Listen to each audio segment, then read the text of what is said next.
ان برائیوں سے وہ لوگ محفوظ ہیں جن کا اللہ سے تعلق بہت مضبوط ہے. اور اللہ سے مضبوط تعلق کی علامت کیا ہے؟ الا المصلین، نماز کی بہت سخت پابندی. اسلام میں جتنا فوکس نماز کو کیا گیا ہے کسی حکم کو نہیں کیا گیا. اچھا، ہمارا مسئلہ کیا ہے کہ نماز عبادت مقصودہ میں سے. دیکھیں شریعت میں دو طرح کی عبادتیں ہیں. ایک عبادت تو وہ ہے جو خود مقصود نہیں ہوتی بلکہ اس سے مقصد کوئی دوسرا کام ہوتا ہے. جیسے وضو، یہ بذات خود مقصود نہیں ہے بلکہ وضو کا مقصد کیا ہے؟ نماز پڑھنا آپ کے لیے حلال ہو جائے، جائز ہو جائے. اب کوئی سارا دن بیٹھ کے وضو ہی کرتا رہے، نماز نہ پڑھے، تو اس کو ہم بے وقوف کہیں گے. احرام کا بنیادی مقصد کیا ہے؟ احرام خود کوئی عبادت نہیں ہے، لیکن عمرہ یا حج کرنے کے لیے آپ کو احرام کی حالت میں آنا ضروری ہے. اس احرام کی حالت میں آئے بغیر آپ نہ حج کر سکتے ہو اور نہ عمرہ کر سکتے ہیں آپ. اس لیے ان کو شرط کہا جاتا ہے. شرط کہتے ہیں کسی بھی چیز کا خارج وہ اس کے اندر نہ ہو. نماز کے ارکان کیا ہیں؟ قیام ہے، رکوع ہے، سجدہ ہے، تلاوت کرنا. وضو نماز کے ارکان میں سے نہیں ہے بلکہ نماز سے باہر کی چیز ہے. اس لیے ہم کہتے ہیں وضو نماز کی شرطوں میں سے ہے. پاک ہونا، صاف ہونا، جسم کا پاک ہونا، باوضو ہونا، یہ سب چیزیں نماز کی شرطوں میں سے ہیں. اور کچھ عبادتیں ایسی ہیں جو بذات خود مقصود ہیں، جیسے نماز ہے، حج ہے، روزہ ہے، زکوٰۃ ہے. اگر آپ نے نماز نہیں پڑھنی تو آپ پر وضو بھی لازم نہیں ہے. لوگ ہم سے مسئلہ پوچھتے ہیں غسل فرض ہو گیا، کیا رات کو فوراً غسل کرنا ضروری ہے؟ کیا غسل کیے بغیر ہم سو سکتے ہیں؟ تو اس کا جواب کیا ہے بھائی؟ غسل فرض ہے نماز پڑھنے کے لیے. تو اگر آپ نے رات کو عشاء کی نماز نہیں پڑھی ہے تو پھر تو فوراً غسل فرض ہے تاکہ آپ کے لیے عشاء کی نماز حلال ہو جائے. اور اگر آپ نے نماز پڑھ لی ہے تو فجر کی نماز میں ابھی 5 6 7 8 گھنٹے باقی ہیں تو فوری غسل کرنا فرض نہیں ہے، کیونکہ غسل عبادت مقصودہ میں سے نہیں ہے. غسل جو فرض غسل ہوتا ہے وہ کیا اس لیے جاتا ہے تاکہ آپ کے لیے فجر کی نماز پڑھنا حلال ہو جائے. تبھی جو پوستی لوگ ہیں فجر پڑھتے ہی نہیں ہیں، وہ 11 بجے اٹھ کے غسل کر رہے ہوتے ہیں. اور زیادہ پوستی پن پہ آپ آ جائیں تو کرتے ہی نہیں ہیں. تبھی غیر مسلموں میں یہ غسل جنابت نہیں ہوتا. جو غیر مسلم لوگ ہیں ان میں غسل جنابت نہیں ہوتا کیونکہ انہوں نے نماز ہی نہیں پڑھنی ہوتی. ویسے ہی وہ صاف ستھرے ہونے کے لیے بات لے لیں تو ان کی مرضی ہے، نہیں لیں تو بھی کہتے ہیں کیا ہے بس چلو بس پورا مہینہ گزر جاتا ہے. تبھی اسلام میں حکم یہ ہے کہ جب کوئی غیر مسلم اسلام قبول کرے تو اس کو غسل کرایا جائے، کیونکہ ہو سکتا ہے اس پہ غسل فرض ہو اور اس نے نہ کیا ہو. تو غسل ہو گیا، وضو ہو گیا، ان کی فرضیت کیوں ہے؟ تاکہ آپ کے لیے عبادت جو نماز ہے وہ آپ ادائیگی کر سکیں. تو اب اس کو سمجھیں کہ عبادت مقصودہ بہر صورت کرنی ہی کرنی ہے. جہاد کس میں داخل ہے؟ عبادت مقصودہ میں ہے یا غیر مقصودہ میں؟ بولو نہ غیر مقصودہ میں. بذات خود مقصود نہیں ہے. بذات خود مقصد کیا ہے؟ اللہ کا دین غالب ہو جائے، دشمن کا شر ٹوٹ جائے. تو اگر دشمن کا شر ویسے ہی ٹوٹ گیا، صلح ہو گئی اور دشمن نے ہتھیار ڈال دیے تو شریعت بلا وجہ لڑائی کا حکم نہیں دیتی. بلکہ جہاد کے بارے میں جب ہم اصول فقہ کی کتابیں پڑھتے ہیں تو اس میں لکھا ہوا ہے کہ جہاد بذات خود، یعنی اول نظر میں دیکھا جائے، اول نظر میں، میرے اتنے سے بیان کو کلپ کاٹ کے نہ کوئی بنا دے، اتنی سی بات کو نہ چلا دیتے ہیں لوگ، پوری بات نہیں کر رہے ہوتے. پہلی نظر میں اگر دیکھا جائے تو فساد ہے. اس میں کوئی ایسا کام نہیں ہو رہا جو اللہ جس کو پسند کرتا ہو. مار کٹائی، قتل و غارت، معصوم لوگوں کی جانیں بھی جاتی ہیں. چاہے جب آپ جہاد کرتے ہو تو شریعت نے حکم دیا ہے کہ عورتوں بچوں کو قتل نہ کیا جائے، لیکن جب بھی بم گرے گا آپ نے نشانہ تو دشمن کے فوجیوں کو بنایا، لیکن بم کے دھوئیں اور چھرے کہیں نہ کہیں تو پہنچیں گے. بم تو یہ تھوڑی دیکھتا ہے کہ بھئی ادھر پھٹنا ہے، یہ ادھر ادھر دائیں بائیں اگر کوئی بے گناہ لوگ گزر رہے ہیں تو ان کی قریب سے گزر جانا ہے. غریبی میں 2 4 معصوم لوگ بھی مر جاتے ہیں اس سے. تو انسانیت قتل ہوتی ہے، اس میں لوگ معذور ہو جاتے ہیں، گھر اجڑ جاتے ہیں. تو اس لیے علماء جو اصول فقہ کی کتابیں جنہوں نے صدیوں پہلے لکھی ہیں وہ کہتے ہیں جہاد میں تو خون خرابہ ہے اور اللہ کو زمین میں فساد پسند نہیں ہے، کسی بھی درجے میں پسند نہیں ہے. لیکن یہی جہاد بہت بڑی عبادت ہے جب فساد ختم کرنے کے لیے ہو، جب فساد ختم کرنے کے لیے. کیوں؟ وجہ اس کی یہ کہ اگر یہ جہاد نہیں ہوگا تو خون خرابہ رکے گا تھوڑی، اس سے بڑا خون خرابہ ہوگا.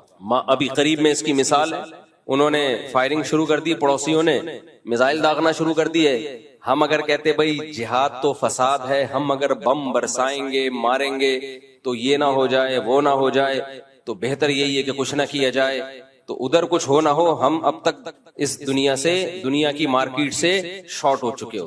لوگ کہتے کہ جی ایک مسجد تھی جہاں مفتی صاحب کا بیان ہوا کرتا تھا، آپ کہہ سکتے ہیں یوٹیوبر بتا رہے ہوتے، یوٹیوبر بھی جا چکے ہوتے، اتنا فساد ہوتا ہے جب۔ اس لیے جہاد عبادت غیر مقصودہ ہے، مقصودہ نہیں ہے، لیکن ہے بہت بڑی عبادت، جب فرض ہو جائے تو بہت ثواب ہے اس میں۔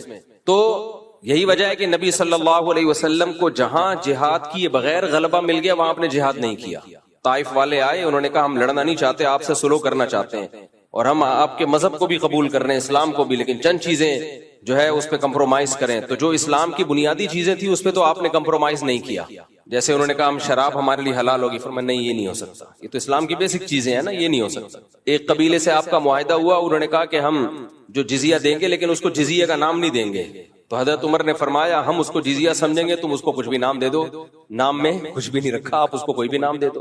تو آج ہمارے دینداروں میں ایک مسئلہ یہ بھی ہے کہ وہ ایک چیز کو پکڑ کے بیٹھ جاتے ہیں، یہ نہیں دیکھتے کہ شریعت کا اس سے مقصد کیا تھا۔ دو انتہائیں ہیں ہماری سوسائٹی میں، ایک انتہا تو ان اسکالرز کی ہے جنہوں نے دین کا بیڑا ہی غرق کر دیا، انہوں نے جو عبادت مقصودہ تھی اس میں بھی تحریف کر دی۔ انہوں نے کہا ایکچولی روزے کا حکم تو اصل میں اس لیے تھا کہ تمہارے اندر تقوی پیدا ہو، تو ایکچولی وہ صبح سے میں نے چائے نہیں پی، ایک دفعہ بن کے آئی چائے، دوبارہ میں نے بھیجی ہے اس لیے دیر ہو گئی، دوبارہ ڈانٹ کے بھیجی ہے، اس کو چائے بولتے ہیں، میرے بچے نے بنائی چائے، میں نے اس کو چائے بولتے ہیں، اب بنا کے لائے چائے، یہ کٹ کر دینا، بیان سے کٹ کر دینا۔ وہ ایک میم دیکھی آپ لوگوں نے، ایک میم بڑی آ رہی مجھے بڑے مزے آتی لگتی ہے، ایک لمبی لمبی پھینک رہا، دوسرا ایسے سڑپے مار کے چائے پی رہا ہے اور ایسے لگ رہا ہے جیسے بہت غور سے اس کی بات سن رہا ہے، اور وہ بڑی لمبی پھینک رہا ہوتا ہے، بھائی ویڈیو نہیں بنایا بس جزاک۔ تو ایک فریق نے تو کیا کیا، جو عبادت مقصودہ تھی نا اس کا بھی انکار کر دیا۔ ایک فرقہ ہے وہ نماز کا منکر ہے، وہ کہتے ہیں نماز ہے ہی نہیں اسلام میں، ایکچولی وہ تو اس لیے تھی۔ منکرین حدیث بھی بہت سے نماز کا انکار کر دیتے ہیں، کہتے ہیں نماز کا جو بنیادی مقصد تھا وہ تو گیدرنگ تھی اور بے حیائی سے تمہاری جان چھوٹ جائے، ان الصلاۃ تنہی عن الفحشاء والمنکر، نماز بے حیائی سے روکتی ہے، اور یہ تو اب نماز روک ہی نہیں رہی ہے تو اب نماز پڑھنے کی ضرورت ہے ہی نہیں۔ تو یہ بالکل غلط دلیل ہے بھائی، نماز عبادت مقصودہ میں سے ہے، یہ خود مقصود ہے، یہ خود کیا ہے، مقصد ہے۔ آپ کو نماز بے حیائی سے روکے نہیں روکے آپ نے پڑھنی ہی پڑھنی ہے۔ رمضان کا روزہ آپ نے ہر صورت میں رکھنا ہے، چاہے وہ رمضان کا روزہ آپ کے اندر تقوی پیدا کرے یا نہ کرے۔ روزے کی حکمت اللہ نے کیا بیان کی ہے، تقوی، لعلکم تتقون، تاکہ تمہارے اندر تقوی پیدا ہو۔ کیا ہو رہا ہے پیدا؟ کتنے لوگ ہیں رمضان میں بھی ٹھگ رہے ہوتے ہیں لوگوں کو، فلمیں دیکھ کے ٹائم پاس کر رہے ہوتے ہیں روزے میں، تو تقوی تو پیدا ہی نہیں ہو رہا، تو ان کو کیا کہا جائے گا، روزہ چھوڑ دیں وہ؟ نہ نہ نہ، بالکل نہیں، روزہ پھر بھی رکھنا پڑے گا۔ نماز کا بنیادی مقصد ہے اللہ سے تعلق کیا ہو جائے آپ کا مضبوط، بہت سے لوگوں کا نہیں مضبوط ہو رہا ہوتا نماز سے تعلق، پھر بھی نماز چھوڑنے کی ان کو اجازت نہیں ہے، کیونکہ یہ عبادت مقصودہ میں سے خود مقصود ہے، اس کو کرنا ہے آپ نے ہر صورت میں۔ تو کچھ لوگوں نے کیا کیا، انہوں نے کہا کہ چونکہ نماز سے مقصد حاصل نہیں ہو رہا لہذا نماز پڑھنے کا کیا فائدہ۔ ایسے لوگ یہ تانے دیتے ہیں کہ تمہیں ایسی نماز کا کیا فائدہ جو تمہیں جھوٹ سے نہ بچا سکے، چھوڑو اس سے تو وہ انگریز ہی اچھے ہیں جو نماز نہیں پڑھتے، سچ تو بولتے ہیں نا کم از کم، ایسی نماز سے کیا فائدہ جو تمہیں کرپشن سے نہیں روک سکتی، اس سے بہتر تو وہ ایماندار آدمی ہے جو نماز نہیں پڑھتا لیکن بے ایمانی نہیں کرتا۔ نہ یہ جملہ زبان سے مت نکالا کرو، بے ایمانی کرنا الگ جرم ہے، نماز چھوڑنا الگ جرم ہے۔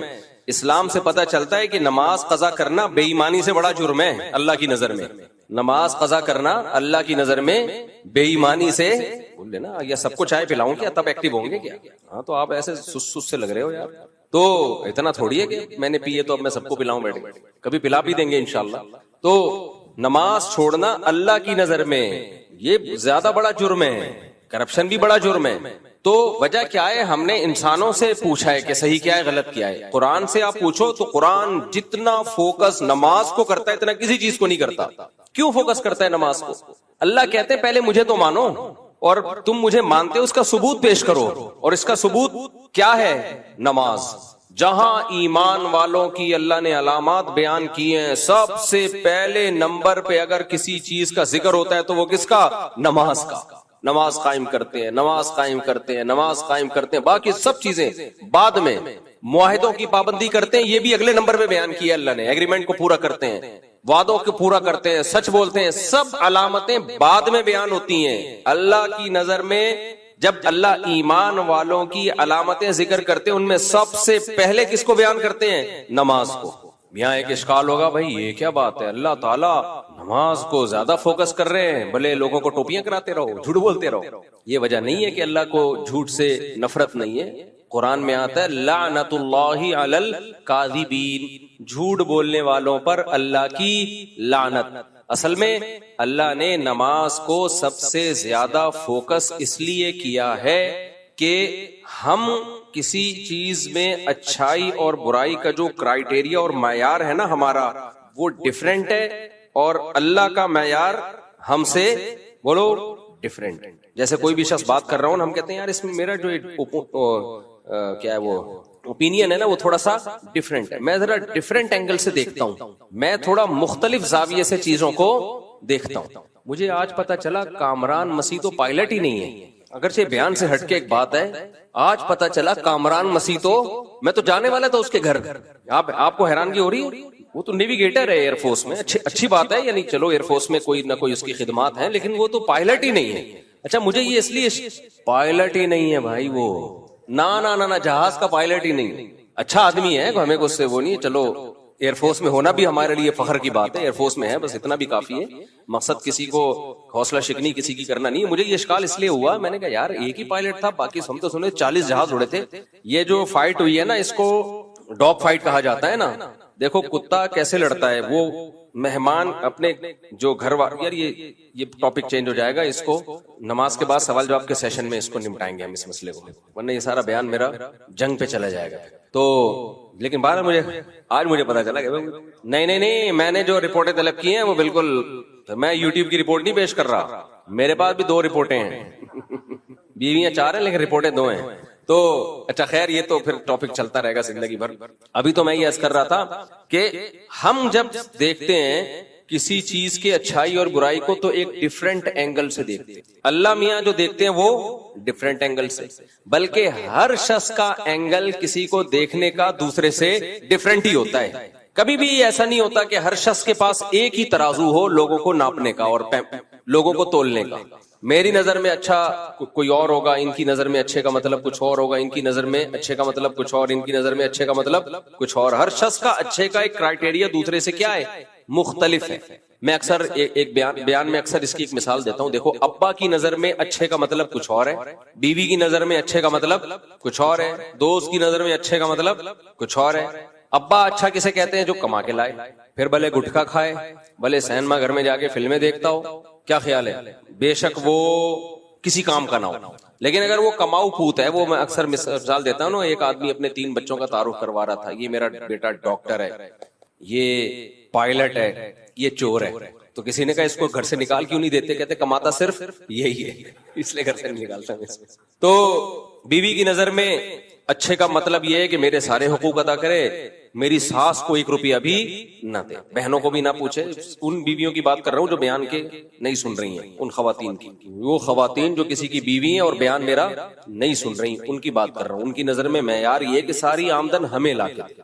ماں کی نظر میں اچھا وہ ہے جو بیوی پہ 1 روپیہ بھی خرچ نہ کرے، سب کس کی جھولی میں لا کے ڈال دے؟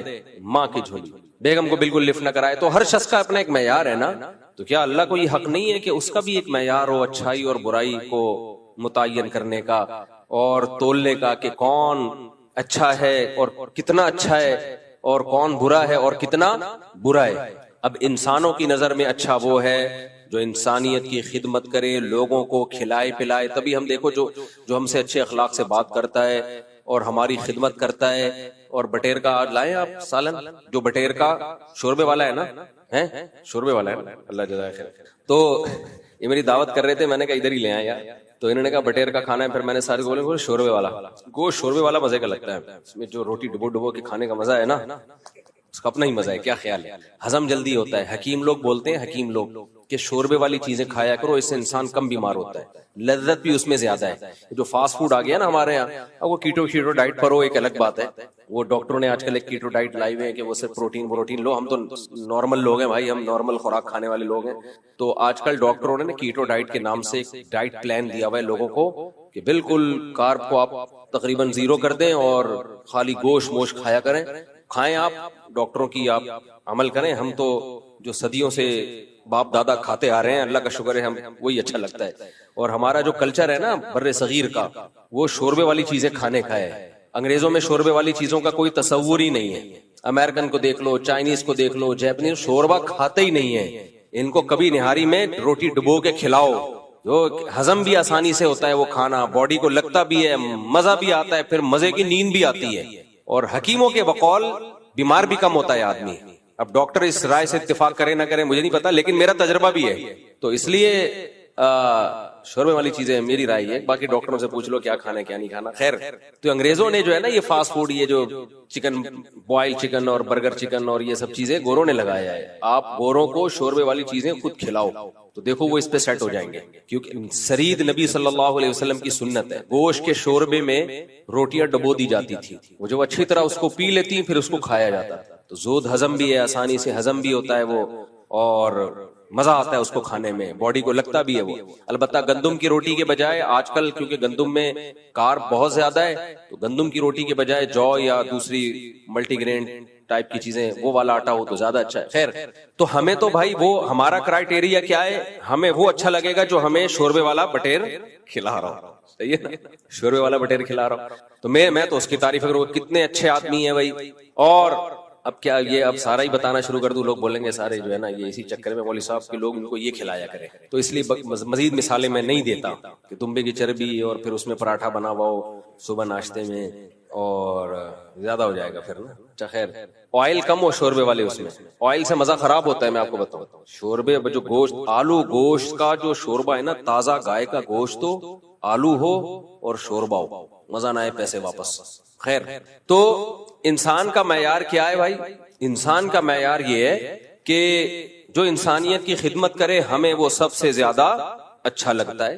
بھئی یہ بیوہ عورتوں کی مدد کرتا ہے, یہ یتیموں کی مدد کرتا ہے. قرآن نے بھی تعریفیں کی ایسے لوگوں کی, لیکن سب سے اچھا یہ ہے نا نا نا نا, اللہ کہتے ہیں سب سے اچھا یہ نہیں ہے. برا کون ہے ہماری نظر میں؟ ہماری نظر میں سب سے برا وہ ہے جو لوگوں سے جھوٹ بولے. یقیناً بہت برا ہے. قرآن کہہ رہے لعنت اللہ علی الکاذبین, جھوٹوں پر اللہ کی لعنت. ہماری نظر میں سب سے برا وہ ہے جو انسانوں کا قتل کرے. یقیناً بہت بڑا جرم ہے قتل کرنا, لیکن کیا سب سے بڑا جرم ہے؟ اللہ کہتے ہیں نہیں, سب سے بڑا. ہماری نظر میں سب سے بڑا جرم انسانیت کو قتل کرنا ہے یا نہیں ہے؟ اسلام کہتا ہے بہت بڑا جرم ہے, یہ سب سے بڑا نہیں ہے. تو اللہ سے اگر ہم پوچھتے ہیں نا سب سے بڑا جرم, تو اللہ کہتے ہیں ان الشرک لظلم عظیم. اللہ سب سے پہلے جب کسی کو تولتا ہے نا کہ یہ اچھا ہے یا برا, تو اللہ کہتے ہیں سب سے پہلا معیار یہ ہے کہ یہ مجھے مانتا ہے اور میری توحید کا اقرار کرتا ہے یا نہیں کرتا. یہ اللہ کا معیار ہے. اب آپ کو اس سے, آپ کا نقطۂ نظر اس سے ہٹ کر ہو یا اس کے موافق ہو, اللہ پر اس سے کوئی فرق بولو نہیں پڑتا. آپ اگر کہتے ہو میری یہ سمجھ میں نہیں آتا کہ کیوں بھائی ایک آدمی نے 10 انسانوں کو قتل کر دیا, وہ لیکن وہ توحید پرست تھا, وہ مسلمان تھا, وہ اگرچہ جہنم میں جائے گا, بہت لمبی سزا ملے گی اس کو, لیکن بالآخر جنت سے نکل جائے گا. لیکن ایک آدمی نے ساری زندگی انسانیت کی خدمت کی, لیکن وہ مشرک ہے, اللہ کے ساتھ دوسرے جھوٹے خداؤں کو شریک کرتا ہے, تو وہ کبھی بھی جہنم سے نہیں نکلے گا. ہمیں اس پر اشکال ہو سکتا ہے, آپ کو اشکال ہو سکتا ہے, غیر مسلم کو اشکال ہو سکتا ہے. تو اللہ جواب میں کیا کہے گا؟ بھائی تمہارا اشکال اپنی جگہ, جنت بھی میں نے بنائی, جہنم بھی میں نے بنائی, لیکن میں تمہارے جذبات سے متاثر نہیں ہوں. تو اسلام پتہ ہے ہمیں کیا کہتا ہے؟ ہمارا قبلہ درست کرتا ہے کہ اچھائی اور برائی کا معیار تم خود متعین مت کرو. اچھے اور برے, کون سی برائی کس درجے کی ہے, کون سی اچھائی کس درجے کی ہے, یہ کون متعین کرے گا؟ یہ میں بتاؤں گا. مشرکین مکہ کیا کرتے تھے؟ صحابہ کرام کو انہوں نے مکہ سے نکال دیا اور مکہ سے دربدر کر دیا. اس کے بعد صحابہ کرام کو پھر جب جہاد کا, پھر ان پہ حملے بھی کرتے تھے.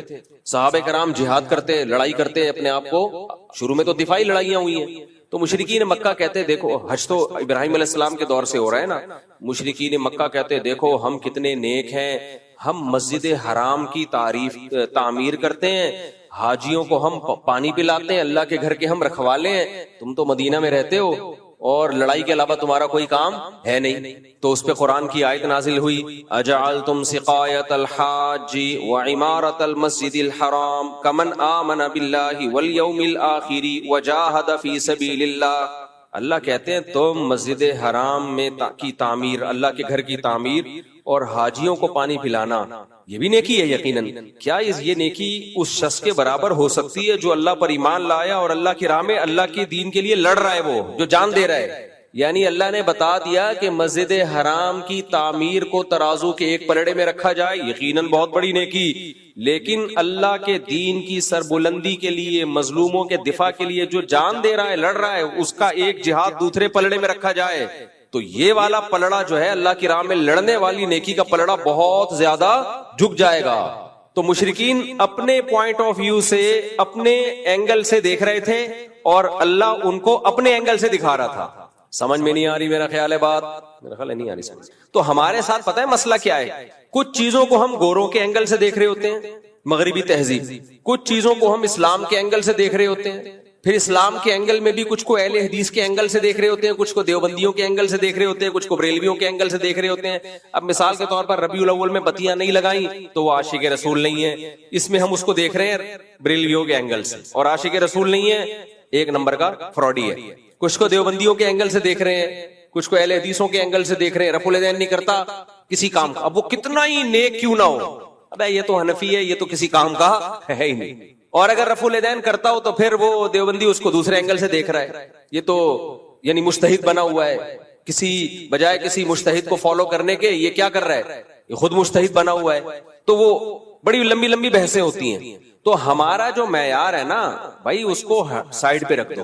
اس کو کہاں رکھ دو؟ مجھے یاد ہے ایک دفعہ کسی نے کوئی فتویٰ دے دیا اہل حدیث کے بارے میں ہمارے مدرسے میں کہ وہ اہل سنت والجماعت سے خارج جماعت ہے، یہ ان سے شادی بیاہ جائز نہیں، کہ پیچھے نماز پڑھنا چاہیے. ہمارے استاد نے ایسے کراس لگا دیا اس کے اوپر، ٹھیک ہے، کاٹ دیا اس کو، اور فتویٰ لکھ دیا کہ بھائی اگر کوئی اہل حدیث متشدد نہیں ہے، اسلاف کو برا بلا نہیں کہتا، تو اس سے ہمارا اختلاف ہے ان سے چند چیزوں میں، لیکن وہ اہل سنت سے خارج نہیں ہے. یہ وہی اختلاف ہے جو اسلاف میں بھی تھے، صحابہ میں بھی تھے. بڑا نرم کر کے جواب لکھ دیا. تو جو تھے جنہوں نے وہ اتنا سخت جواب لکھا تو انہوں نے کہا نہیں اس میں تو یہ، اس میں تو یہ. انہوں نے بولا بھائی دین اپنی خواہشات کا نام نہیں ہے، جو جس کے اندر آپ کو جتنا اختلاف ہے اس کو اس سے زیادہ آپ آگے نہیں لے جا سکتے. آپ کو یہ رائٹ تھوڑی ہے کہ آپ ایک شریعت نے ایک معیار متعین، چونکہ جو اختلافی مسائل اسلاف میں ہو گئے ہیں نا، اسلاف میں جو اختلافی مسائل ہیں تو وہ اختلافی ہیں ہی اسی لیے کہ اس میں کسی ایک جانب میں بھی آپ کو شدت کی اجازت نہیں ہے. اگر ورنہ صحابہ میں اختلاف نہ ڈالتا اللہ ان مسائل میں، صحابہ میں اختلاف ڈالنا اس کی علامت ہے بھائی اس میں ایک رائے پر اڑنے کی آپ کو اجازت نہیں ہے. جب اللہ نے اختلاف ڈال دیا تو اس کا مطلب اس میں لچک رکھ دی اللہ تعالیٰ نے. اب جب اللہ نے لچک رکھی، آپ کیوں توپے لے کے چڑھ گئے ہو ایک دوسرے کے اوپر کہ نہیں جی یہی ٹھیک ہے، اس کے علاوہ باقی سب کیا ہے، سب جہنم میں جائیں گے. تو ہم نے معیار متعین کرنا ہے بھائی قرآن و سنت سے، اللہ سے. اللہ تو قرآن و سنت ہی کے ذریعے بتائے گا نا. تو اس میں سب سے پہلا معیار اللہ کا کیا ہے؟ اللہ کہتا ہے جو مشرک ہے، جو اللہ کو نہیں مانتے یا اللہ کے ساتھ شرک کرتے ہیں، ان کی جتنی نیکیاں ہیں، ہر وقت لوگوں کو کھانا کھلاتے رہیں، لوگوں سے اچھے اخلاق سے بات کرتے رہیں. تو اللہ نے قرآن میں فرمایا کراماد اشتدت بہ الریح فی یوم عاصف. ایک راکھ کا پہاڑ ہوتا ہے نا، پہاڑ راکھ ہوتی ہے نا جو جل کے راکھ حاصل ہوتی ہے، کتنی لائٹ کتنی ہلکی ہوتی ہے، وہ اس کا پہاڑ ہو تو دیکھنے میں تو لگے گا بڑا وزنی، لیکن آپ پھونک ماریں گے وہ پہاڑ اڑ جائے. تو اللہ نے کہا کہ تم چونکہ اپنے اینگل سے دیکھ رہے ہو چیزوں کو، اس لیے تمہیں جو مشرک اور کافر لوگ ہیں ان کے عمل دیکھنے میں بہت اچھے لگیں گے. انہوں نے اسپتال بنا دیے، انہوں نے انسانیت کی ایسی خدمت کی، لیکن وہ وزن میں میرے نزدیک بہت ہلکے ہیں. قیامت کے دن جب ان کو ترازو میں رکھا جائے گا، ان کا ایک پھونک ماریں گے اور وہ اڑ جائیں گے. اللہ نے یہ نہیں کہا کہ ان کا وزن ہے ہی نہیں، بلکہ اللہ نے کہا ان کا وزن بہت ہلکا ہے، وہ اس قابل نہیں ہے کہ ان کو بخشوا دے. ہاں اس قابل ضرور ہے کہ عذاب میں کمی کا ذریعہ بن جائے، اس قابل ضرور ہے کہ عذاب میں کمی کا ذریعہ، بخشوا نہیں سکتا ان کو. اور اللہ کی نظر میں جو سب سے بڑی نیکی ہے وہ کیا ہے؟ توحید، اللہ کے وجود کو ماننا اور اللہ کو ایک سمجھنا. حالانکہ انسانیت کی نظر میں تو کوئی یہ بہت بڑی نیکی نہیں ہے. اب یہاں ایک سوال پیدا ہوتا ہے کہ اللہ نے یہ اینگل رکھا ہوا کیوں ہے؟ اللہ تعالیٰ اس اینگل سے دیکھتا کیوں ہے؟ یعنی یہ کیا بات ہے کہ آپ اگر مشرک ہیں، اللہ کے ساتھ شرک کرتے ہیں، یا اللہ کے وجود، جیسے ملحد اور ایتھیسٹ لوگ خدا کو مانتے ہی نہیں ہیں، وہ کہتے ہیں ہی نہیں ہے، سب آٹومیٹیکلی خود بخود سب کچھ چلا آ رہا ہے. سوال یہ پیدا ہوتا ہے کہ پھر ایسا وجہ کیا ہے؟ اللہ نے اتنا مضبوط موقف کیوں رکھا ہوا ہے، جس کو میں اپنی زبان میں موقف کہہ رہا ہوں. اللہ کی طرف موقف کا لفظ کی نسبت نہیں کی جاتی، لیکن آسان لفظوں میں سمجھانے کے لیے کہ ایسا کیوں اللہ نے یہ نظریہ ہے کہ بھئی یہ اگر تم کفر کرتے ہو، اللہ کے ساتھ شرک کرتے ہو، تو کوئی حیثیت تمہارے کسی عمل کی اللہ کی نظر میں نہیں ہے. کیوں؟ دیکھیں اس کی وہی وجہ ہے کہ اللہ کہتا ہے، ہم جب کہتے ہیں نا یہ انسانوں کی خدمت کرتا ہے، بہت اچھا ہے، تو اللہ کہتے ہیں سب سے پہلے جس نے تم پر احسانات کیے، جس نے تمہیں پیدا کیا، اس کو تم بھول گئے. میں گھر کی ایک مثال دیتا ہوں، ابا اماں کی. آپ کی پیدائش کا سبب آپ کے والدین بنے، ماں نے آپ کو جنا، دودھ پلایا، پالا پوسا، آپ کے ابا نے آپ کی تعلیم پہ خرچ کیا، آپ کو گھر دیا. ایک طویل عرصے تک آپ ماں باپ کے احسان میں پلے رہے، پل پل پل آپ ماں باپ کے محتاج تھے. جب آپ اپنے پاؤں پہ کھڑے ہو گئے، اب آپ غریبوں کو کھانا کھلا رہے ہو، مسکینوں کو کھانا کھلا رہے ہو، لوگوں کے ساتھ تھینک یو ہنس کھیل کے بات کر رہے ہو. ابا کو لفٹ کرانے کے لیے تیار ہوئی. دنیا تو کہے گی آپ بہت اچھے ہو، لیکن کوئی عقل مند ہوگا نا جو صحیح اینگل سے دیکھتا ہوگا، وہ کہے گا اس کا کیا فائدہ، جو اپنے تھے ان کو آپ بھول گئے، اور جو غیر تھے ان کو آپ نے اپنا بنا لیا. بلکہ اور تانے ملیں گے آپ کو. تو اللہ کہتا ہے نحن اقرب الیہ من حبل الورید هو اعلم بكم اذ انتم اجنۃ فی بطون امہاتکم. وہ تمہیں اس وقت سے جانتا ہے جب تم ماں کے پیٹ میں چھپے ہوئے تھے. اس وقت تمہاری ماں تمہیں نہیں جانتی تھی، اس وقت سے جانتا ہے. اسی نے پانی کے اندر ایسے سافٹ ویئر انسٹال کیے ہیں کہ ماں کے رحم میں جانے کے بعد اس میں آنکھ، ناک، کان، دل، دماغ، جگر بنتے ہیں. یہ ساری نعمتیں تمہیں اس نے دی ہیں. پھر جب تمہیں دنیا میں لایا، تمہاری ماں کی چھاتی میں اس نے دودھ کے چشمے جاری کر دیے. پھر ماں کو جو ممتا دی، بے پناہ محبت دی، یہ بھی آٹومیٹیکلی نہیں ہے. خدا کا انکار کرنے والے ہر چیز فطرت پہ ڈال دیتے ہیں کہ نیچر نے یہ سکھایا ہے. بھائی یہ نیچر تو اندھی بہری گونگی ہے، وہ کیا سکھائے گی کسی کو؟ اس کے ہاتھ ہیں، اس کے پاؤں ہیں، اس کی ٹانگیں ہیں، اس کے پاس اسپیکنگ پاور ہے جو وہ سمجھائے گی. اللہ نے دیکھو اپنے وجود کو ثابت کرنے کے لیے نا کیسی کیسی مثالیں دی ہیں. ہم یہ کہتے ہیں نا ماں کی محبت نیچرل ہے، تو سانپ میں کیوں نہیں ہے؟ سانپ کی مادہ انڈے جنتی ہے، انڈے دیتی ہے، اور جیسے ہی بچے نکلتے ہیں کھانا، بچے سب سے پہلے ماں سے دور بھاگتے ہیں سانپ کی مادہ کے. نہیں آئی میرا خیال ہے بات. اگر یہ نیچرل ہوتا تو سانپ کی جو بچے جب وہ جنتی ہے تو اس کی ممتا کہاں چلی جاتی ہے اس وقت؟ آپ کہہ سکتے ہو تو زہریلا جانور ہے سانپ، تو اس کی نیچر ہی یہی ہے کہ وہ محبت ہی نہ کرے کسی سے. مچھلیوں کو دیکھ لو آپ، میں نے تو ایکویریم میں مچھلیاں بہت پالی ہیں. مچھلیاں تو زہریلی نہیں ہوتی، کتنی پولائٹ سی مخلوق ہے مچھلی. فش آرام سے یوں تیر رہی ہوگی. مچھلیاں جب انڈے دیتی ہیں پہلے تو انڈے کھا جاتی ہیں، وہ انڈے جو بچتے ہیں اس سے چھوٹی چھوٹی مچھلیاں نکلتی ہیں، پھر ان کو بھی کھاتی ہیں. وہ ماں خود اپنے بچوں کو کھاتی ہے. جو بچہ بچ نکلنے میں کامیاب وہ جی لیتا ہے، ورنہ اکثر بچے ماں بولو کھا جاتے ہیں. اور بھی مخلوق ہے ایسی، کچھ جانور ایسے ہیں جن میں ماں بچہ جن کے کھا جاتی ہے، اور کچھ جانور ایسے ہیں جن میں ماں کی بچے سے محبت ہوتی ہے، اور کچھ ایسے بہت زیادہ ہوتی ہے، اور کچھ ایسے اتنی زیادہ ماں بچے سے محبت کرتی ہے کہ اپنی جان دے دیتی ہے، بچے کو بچا لیتی ہے. تو اس سے پتہ چلتا ہے بھائی یہ خود بخود نہیں ہے، یہ ایک مینجمنٹ ہے. فطرت نے ہر ماں میں اس کی جو ہے نا ایک خاص طریقے سے محبت کے سافٹ ویئر انسٹال کیے ہوئے ہیں. کسی میں محبت زیادہ ڈال دی ہے، کسی میں کم ڈال دی ہے، کسی میں بالکل بھی نہیں ڈالی، اور کسی میں نفرت ڈال دی ہے، اور کسی میں بہت زیادہ نفرت ڈال دی ہے. تو یہ ماں کی محبت کو ہم نیچرل کہتے ہیں، یہ اپنی زبان میں کہتے ہیں، ورنہ نیچرل اصل میں اس دنیا میں کچھ بھی نہیں ہے، سب خدا کا پیدا کرتا ہے. اب جب آپ دیکھتے ہو نا کہ کون سے جانور ہیں جن کے ماں کے دل میں، اچھا کچھ جانور ایسے ہیں کہ ماں تو محبت کرتی ہے، باپ نہیں محبت کرتا بچوں سے. جیسے اکثر جانوروں میں باپ کے دل میں کوئی محبت ہوتی ہے بچوں سے. بھائی بکری اپنے بچے کو پالتی ہے، بکرا پالتا ہے جس کے بچے ہیں، مجھے لگ رہا ہے آپ لوگ کیا پالتا ہے، مجھے چپ بیٹھے ہیں. بکری بچے کو پالتی ہے، بکرا نہیں پالتا. گدھی گدھے کو پالتی ہے، گدھا نہیں پالتا. اس کو کوئی ہوش ہی نہیں ہے کہ میرا بچہ ہے یا پڑوسیوں کا بچہ ہے، اس سے کوئی فرق. مچھلیوں میں کیا ہوتا ہے، بچے پیدا ہوئے مچھلیاں کھانا شروع کر دیتی ہے. لیکن بعض مچھلیاں ایسی ہیں اتنی محبت کے جو پیر ہے نا، ماں بھی پالتی ہے اور اس مچھلی کا باپ بھی پالتا ہے. تو اگر یہ خود بخود ہو رہا ہوتا نا تو اس میں اتنی خوبصورت مینجمنٹ نہ ہوتی. اب سائنسدانوں نے جب غور کیا نا کہ کون سی جانور ایسا ہے جس کی ماں میں محبت بہت زیادہ ہے، کسی میں کم ہے، کسی میں ماں اور باپ دونوں میں ہے، اور کسی میں بالکل بھی نہیں ہے. تو دیکھا کہ جن جانوروں کا گروتھ ریشو بہت کم ہے اور وہ بہت کم ہے، ان میں ماں کی ممتا بہت زیادہ. اور کچھ جانور ایسے ہیں جن کا گروتھ ریشو بھی کم ہے اور ان میں بچوں کے مرنے کے چانسز انوائرمنٹ اور ماحول کی وجہ سے بہت زیادہ ہیں. تو ان میں ماں کی اور باپ کی ممتا زیادہ نہیں بلکہ بہت سے بھی زیادہ ہے. اور کچھ جانور ایسے ہیں جن کی گروتھ ریشو بھی کم اور وہ طوفانی ہواؤں میں پیدا ہوتے ہیں اور بے تحاشا ان کو طوفان جھیلنے پڑتے ہیں. تو ان میں صرف ماں اور باپ کی محبت نہیں، پورے خاندان کی محبت ڈالی ہوئی ہے، سارا خاندان مل کے بچے کو پالتا ہے. یہ جو پینگوئن ہے، آپ اس کی ویڈیوز جا کے دیکھو.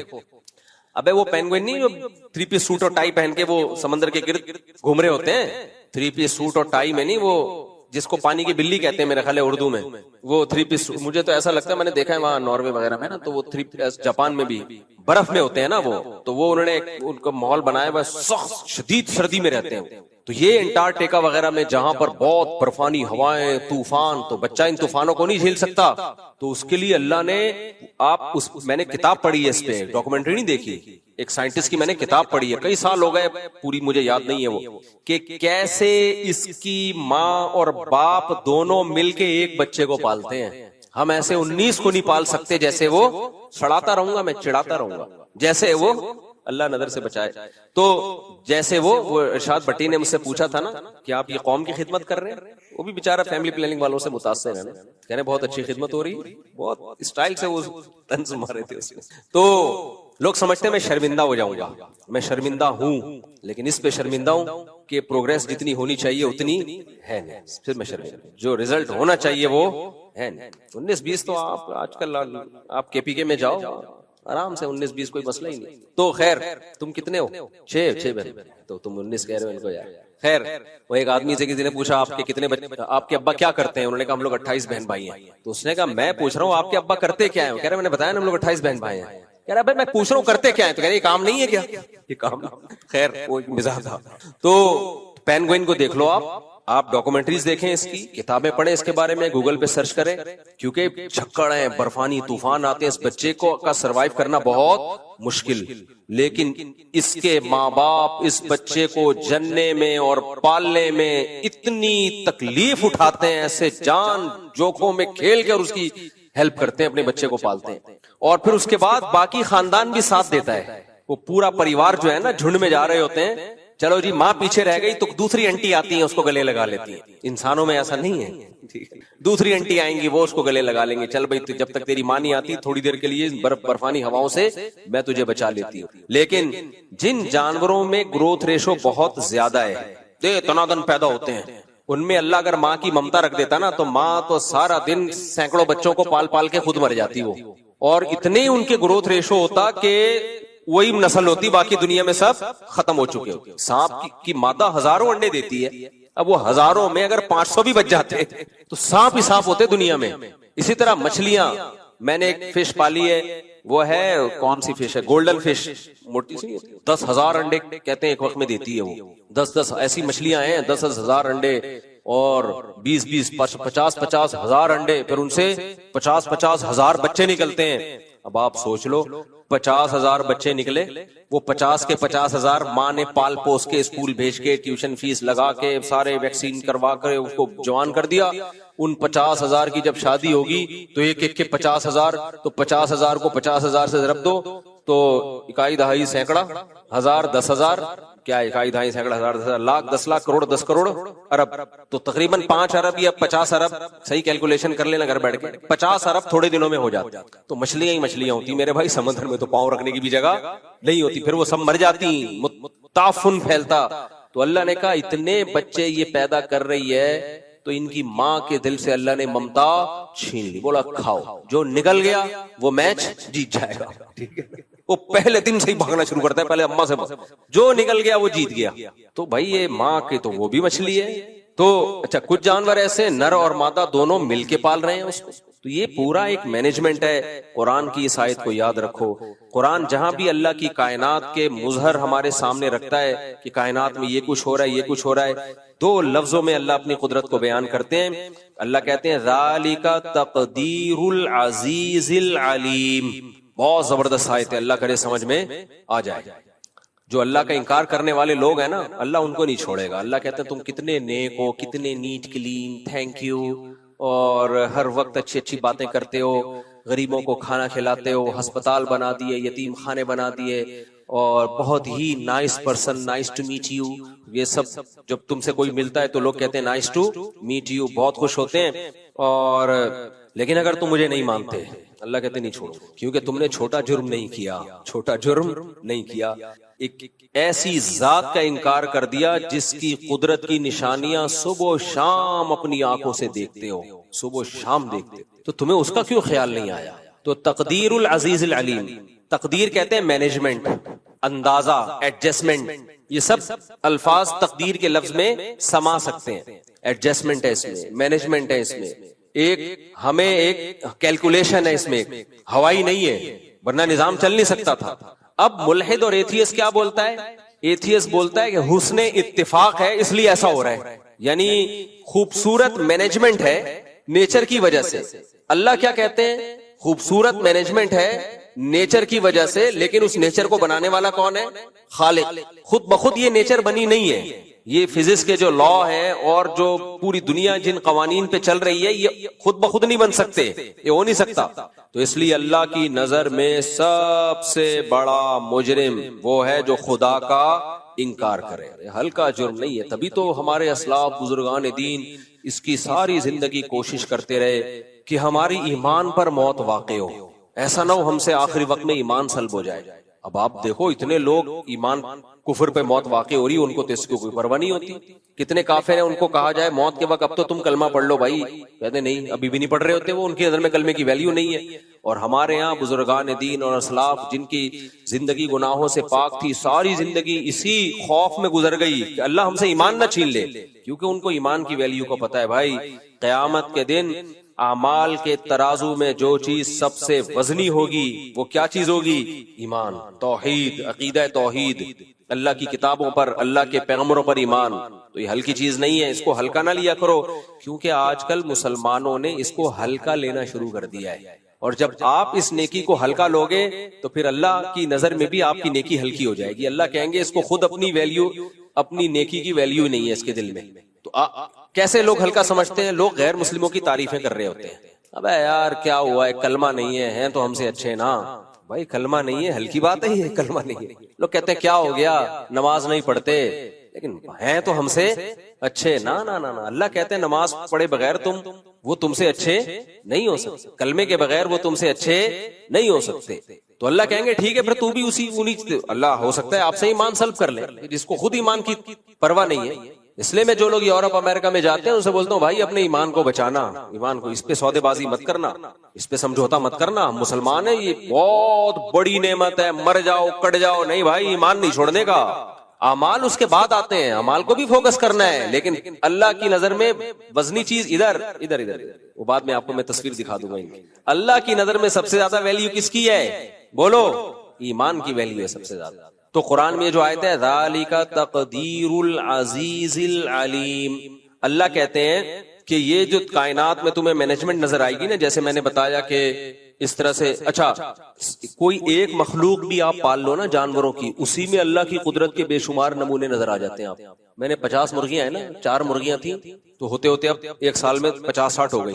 اب آپ دیکھو اللہ کی نظام دیکھو, مرغی کھانے کے لیے ہے نا, انڈے دینے کے لیے. اب وہ مرغے اتنے ہو گئے ہیں, مرغے مرغیاں برابر ہیں, مرغوں نے ایک دوسرے کو مار مار کے بیڑا غرق کیا ہوا ہے. کل ایک جنازہ مرغے کا نا, ہمارے مالی نے تصویر بھیجی, ایک جنازہ دیکھ رہے ہو آپ, اس کی آخری سانسیں چل رہی ہیں. وہ مجھے بار بار کہہ رہے ہیں مفتی صاحب کچھ مرغے ذبح کر کے کھا جاؤ. میں نے کہا دیکھو اللہ نے یہ مرغے کھانے کے لیے پیدا کیے ہیں. کس کے لیے پیدا کیے؟ نہیں کھاؤ گے نا یہ آپس میں لڑیں گے. نسل کے لیے چند مرغے ہی ہوں گے, مرغیاں زیادہ رکھو مرغے کم رکھو, یہ اللہ نے بتا دیا ہمیں کہ نسل کے لیے چند مرغے ہوں گے, باقی کس کے لیے؟ کھانے کے لیے. نہیں کھاؤ گے تو یہ آپس میں لڑ لڑ کے ایک دوسرے کو مار دیں گے. تو کل سے پھر میں نے کاٹنا شروع کیا. آج اگر بٹیر کی دعوت نہ ہوتی تو آج میں نے دیسی مرغا کھانا تھا. تو حقیقت یہ آپ کی بصیرت کی آنکھیں کھلی ہو نا تو ایک ایک چیز میں آپ کو اللہ کی قدرت نظر آئے گی. کوئی کام نر پیدا ہوتے ہیں کٹنے کے لیے, کٹنے کے لیے پیدا ہوتے ہیں. اللہ کہتے ہیں کھانے کی مخلوق ہے, تم کھا نہیں رہے تو یہ آپس میں ماریں گے ایک دوسرے کو. نسل بڑھانے کے لیے تو 8-10 مرغیوں پہ ایک مرغا کافی ہے, باقی تو کھانے کے لیے ہے. کیوں نہیں کھا رہے؟ کنجوسی کر رہے ہو, مار دوں گا. جنازے اٹھیں گے. کل ایک جنازہ تھا, بس وہ پہلے ہی سبق 3-4 جنازے تو اٹھ چکے ہیں. خود ہی مار رہے ہیں. مرغے اتنے اگریسو ہوتے ہیں نا, وہ ایک دوسرے کو برداشت نہیں کرتے, اور مارتے بھی مرغیوں کی محبت میں ہے. وہ تو عشق میں مرتا ہے ایک مرغا, وہ کہتا ہے یہ مرغی میری ہے, وہ کہتا ہے تیری میری ہے. وہ پھر لڑتے ہیں, مار دیتے ہیں ایک دوسرے کو. ایک جو جیت گیا اس کو مرغی مل گئی. وہ ہے نا, وہ ایک مرغی کے پیچھے بھاگ رہا تھا, مرغی گاڑی کے نیچے آ گئی. مرغا کہتا ہے جان دے دی, عزت پہ آنچ نہیں آنے دی. اس جان دے دی, عزت پہ آنچ نہیں. یہ ایک الگ اینگل سے سوچ رہا تھا مرغا. خیر, تو یہ بھی ایک آپ کو میں بات بتاؤں جنرل نالج کی. آج کل نا مچھلیوں کی فارمنگ شروع ہو گئی ہے. ڈاکٹر لوگ یہ کہتے ہیں اگر یہ فارمی مرغی نہ ہوتی تو آج دیسی مرغیاں اتنی نہیں تھی کہ لوگوں کی گوشت کی ضرورت پوری کر لیتی. یہ بالکل غلط ہے, یہ بالکل غلط ہے. ضرورت ایجاد کی ماں ہے. اگر یہ ہم فارمی مرغی نہ ہوتی نا, جو کراس بریڈنگ کر کر کے ایک نسل نکال لی ہے, تو دیسی مرغیاں لوگ پال رہے ہوتے گاؤں دیہاتوں میں, پھر بھی ہماری ضرورت پوری ہو رہی ہوتی. اصل میں ہوتا یہ ہے کہ یہ جو کاروباری لوگ ہیں نا, جو سرمایہ دار لوگ ہیں, ان کی ہوس کو پورا کرنے کے لیے یہ سارے چوچلے ہوتے ہیں. ان کی ہوس کو پورا کرنے کے لیے ان کو چاہیے کہ ہماری انویسٹمنٹ کم ہو اور آؤٹ پٹ اس کا بہت زیادہ ہو. پھر وہ جب ایک چیز سوسائٹی میں پھیل جاتی ہے تو ظاہر ہے دیسی مرغیوں کی جو پروڈکشن ہے وہ خود بہت کم ہو جائے گی. اب ہم یہ کہہ سکتے ہیں کہ بھائی دیسی مرغیاں ہماری گوشت کی ضرورت پوری نہیں کر سکتی, لیکن اگر فارمنگ کو ختم کر دیا جائے تو یہ دیسی پوری کریں گی. کیونکہ میں نے تو مرغیاں پال کے دیکھا ہے, ایسے ان کی گروتھ ہوتی ہے نا, 1 سے 2, 2 سے 4, 4 سے 8, 8 سے 16, 16 سے 32 ملٹی پلائی ہوتی چلی جاتی ہے. ان کی نسل کو روکنا ممکن نہیں ہوتا. اگر آپ کے پاس تھوڑی سی بڑی جگہ ہے, آپ بیزار آ جاؤ گے مرغیوں سے, اتنی اسپیڈ سے پھیلتی ہیں یہ. تو یہی حشر ہم نے مچھلی کے ساتھ کیا. کراچی میں اتنی مچھلی پیدا ہوتی ہے, اتنی مچھلی پیدا ہوتی ہے, آج تک کبھی ایسا نہیں ہوا ہوگا کہ آپ مارکیٹ میں گئے ہو اور مچھلی نہ ملی پورے ملک میں. لیکن سرمایہ داروں نے کیا کیا کہ ان کو پیسہ کمانا ہے, دولت کمانی ہے, انہوں نے مچھلی کی بھی فارمنگ شروع کر دی. فیڈ کھلا کھلا کے اس کو بڑا کر دو اور تالاب میں پالو. نہ اس کو وہ ماحول ملتا ہے بھاگنے دوڑنے کا, نہ وہ اس کو آرگینک خوراکیں ملتی ہیں. اب رزلٹ کیا نکلا, وہ اتنی سستی ہے کہ اب سمندر سے خریدنا لوگوں نے جو آرگینک ہے وہ چھوڑ دی. بھائی یہ بہت سستی مل رہی ہے, اور تاجروں نے بھی اسی کو فوکس کیا, یہ جلدی تیار ہو جاتی ہے. نتیجہ کیا نکلے گا, جو سمندروں میں شکار ہو رہا ہے اسے چھوڑ چھوڑ کے لوگ کس پہ سیٹ ہو جائیں گے. یہاں تک کہ اب فشری جہاں سے سمندری مچھلی نکلتی ہے وہاں بھی فارمی مچھلی جا کے بک رہی ہوتی ہے. فارم کی مچھلی وہاں جاتی ہے اور لوگ فشری سے سمندر کی سمجھ کے لا رہے ہوتے ہیں. تو جب یہ زیادہ ہو جائے گا تو تاجر اس پہ سیٹ ہو جائیں گے.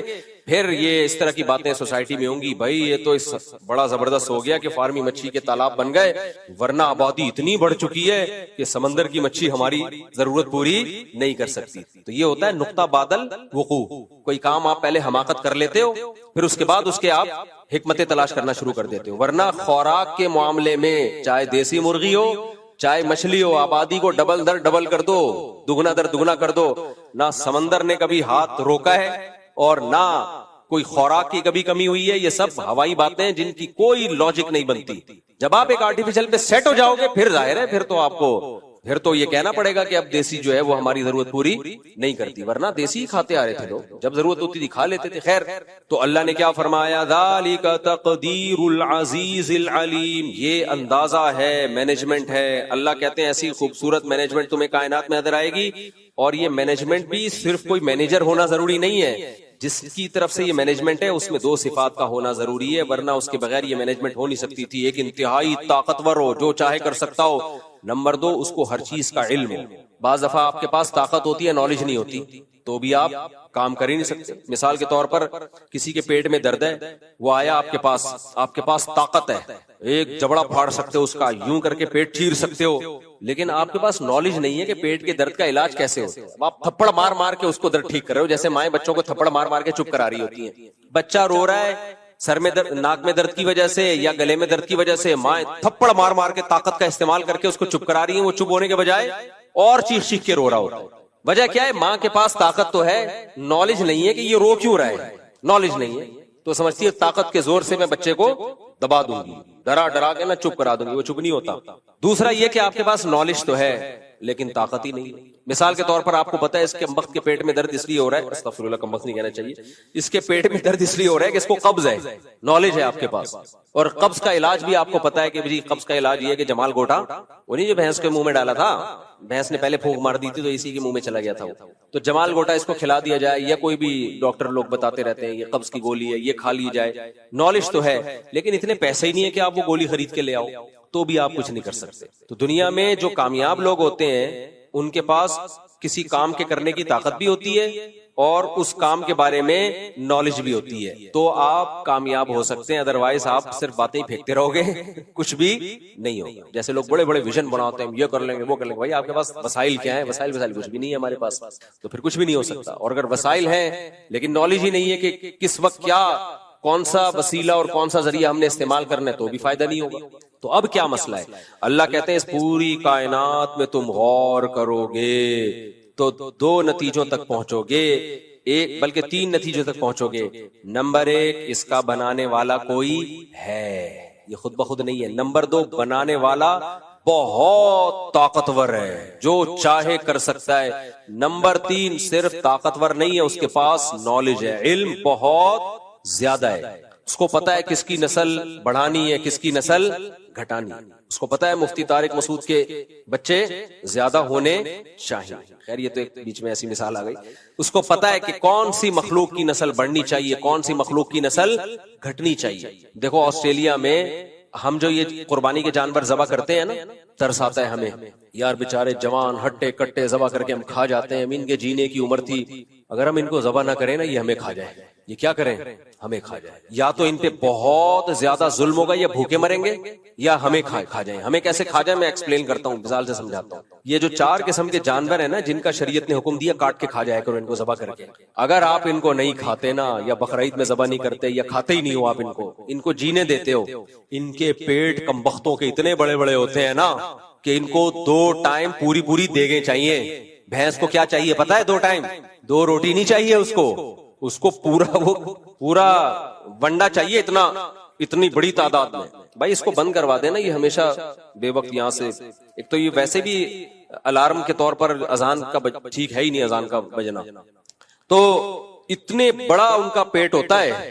ہمارے محلے سے نا ایک گائے بھاگ گئی تھی بقرعید کے دنوں میں، بچڑا تھا بھاگ گیا تھا، ذبح کرنے کے لیے لگے تو بعض دفعہ وہ بچڑا بھاگ جاتا ہے، اتنا طاقتور ہوتا ہے، بھاگ گیا، وہ بھاگا وہ غائب، مل ہی نہیں رہا، کہاں غائب ہو گیا۔ 3-4 دن کے بعد ملا، پھر وہ ہڈیوں کا ڈھانچہ بن گیا تھا۔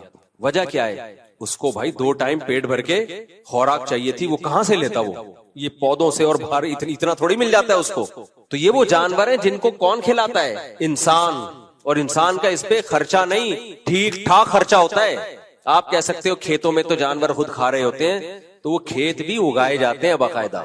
ہاں یہ جنگلی جانور ہیں جو جنگلوں میں گھوم رہے ہوتے ہیں، تو بھی ان کی قربانی کا شریعت نے ہمیں حکم نہیں دیا، ان کی قربانی سے قربانی ہوتی نہیں ہے۔ اب ہوتا کیا ہے؟ اونٹ اتنا پانی پیتا ہے، اتنی خوراک ہے اس کی، اگر آپ ان کی نسل کو ایسے ہی چھوڑ دیں گے، کاٹ کے کھائیں گے نہیں، تو یہ جنگلوں کے جنگل کا صفایا کر دیں، زمین کی گھاس اور گرینری کو یہ ختم کر دیں۔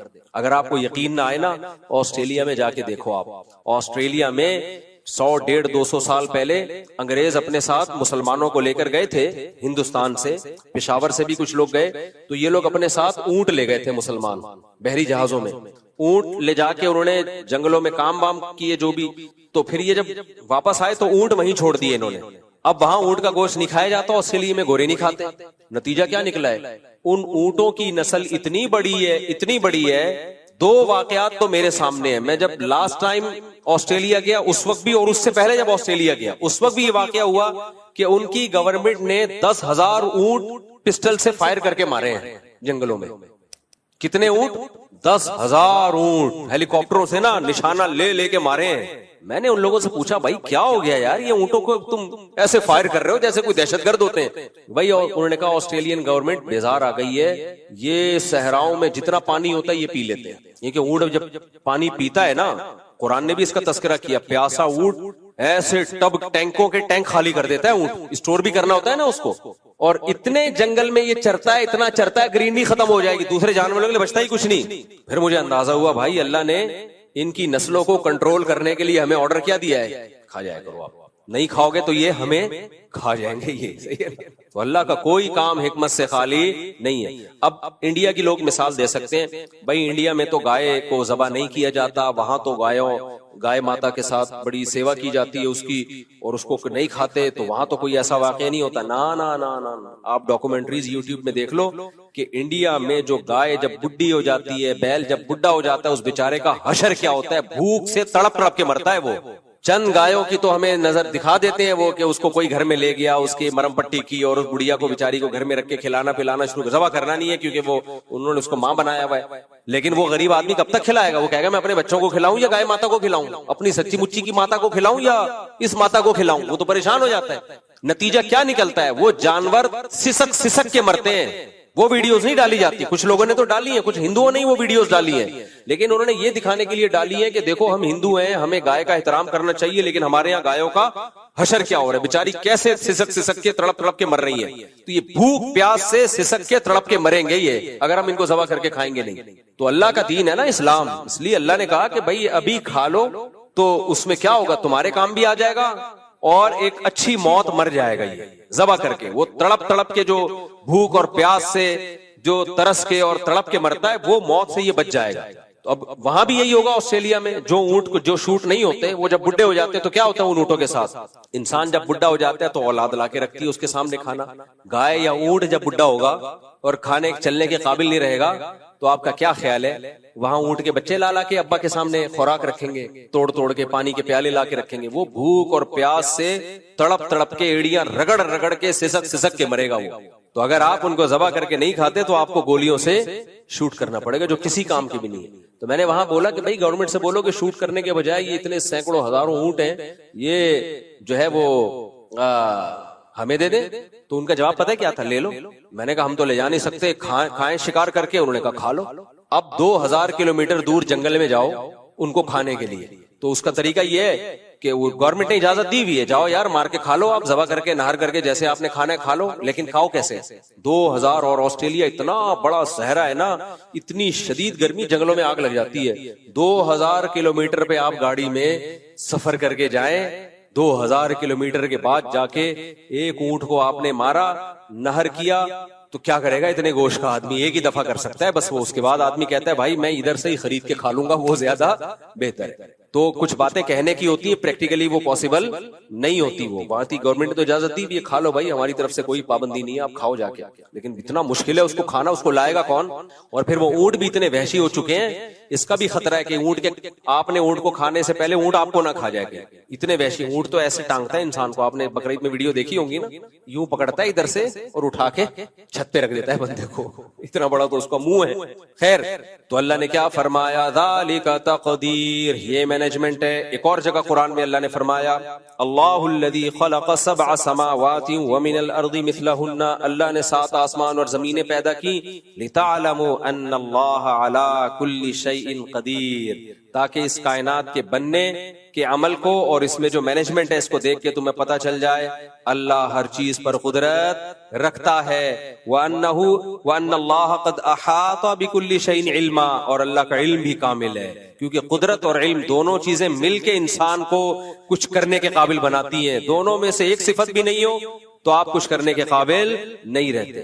تو اللہ نے اپنے ہونے کے, اپنی توحید کے اتنے دلائل قائم کر دیے اور بتایا کہ تم ایک ایک چیز میں میرے محتاج ہو. تو اللہ کی نظر میں اب اگر آپ اللہ ہی کو نہیں مانتے تو آپ اتنے بڑے مجرم ہو کہ وہ ساری نیکیاں ہونے کے باوجود ان کا وزن بہت ہلکا ہو جاتا ہے. بالکل ایسے ہی ہے جیسے آپ دوستوں کے ساتھ اچھا سلوک کرتے ہو, ابا کو آپ مانتے ہی نہیں. ایک تو ہوتا نا ابا کی ماننا, ایک ہے ابا ہی کا انکار کر دینا. آپ کہتے ہو ابا آپ جمشید صاحب ہو, آپ ابا نہیں ہو, تو ٹھیک ہے آپ کی نیکیاں, آپ کے ابا کہیں گے میرا بیٹا لوگوں کا خیال کرتا ہے, غریبوں کو کھانا کھلاتا ہے, لیکن جائیداد سے میں اس کو محروم کروں گا میں, کیونکہ یار میں نے اس کو جنا, اس کو میں نے اس قابل بنایا کہ غریبوں کی مدد کر سکے, دولت بھی اس کو میں نے دی, میرا ہی انکار کر دیا.